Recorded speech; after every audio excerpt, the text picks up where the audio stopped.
ডিব্ৰুগড়ৰ প্ৰীতাঞ্জলি মেধি শৰ্মালৈ সদিচ্ছা উদ্যোগী বঁটা 24 বঁটা প্ৰদান।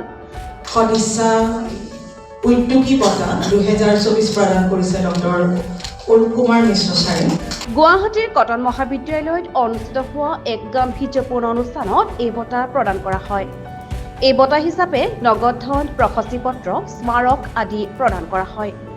সুৰক্ষা, সচেতনতা আৰু সজীৱ জীৱনৰ দিশে খোজ মূল মন্ত্ৰেৰে কাম কৰি অহা স্বেচ্ছাসেৱী সংগঠনৰ সদিচ্ছাৰ উদ্যোগত আন্তৰ্জাতিক নাৰী দিৱসৰ লগত সংগতি ৰাখি প্ৰদান কৰে এই বঁটা। অসমৰ সমাজ সাহিত্য, উদ্যোগ, ক্ৰীড়া, সাংবাদিক ক্ষেত্ৰলৈ বিশেষ অৱদান আগবঢ়াই অহা 5 গৰাকী নাৰীলৈও সদিচ্ছা বঁটা 2024 আগবঢ়ায়।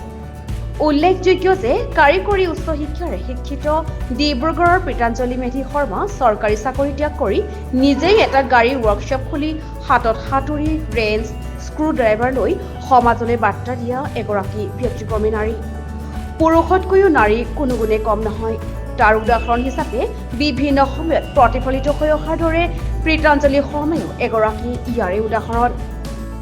ডিব্ৰুগড়ৰ প্ৰীতাঞ্জলি মেধি শৰ্মা নামৰ দৃঢ়মনা মহিলাগৰাকীৰ কৰ্মদক্ষ আৰু সাহসী মনে অন্যান্যসকলক অনুপ্ৰাণিত কৰি অহাৰ লগতে নিজৰ ভৰিত নিজে থিয় হৈ আন 10জনকো সংস্থাপনৰ বাট মুকলি কৰি দিয়া প্ৰীতাঞ্জলি মেধি শৰ্মালৈ ডিব্ৰুগড়ৰ পৰাও অলেখ অভিনন্দন।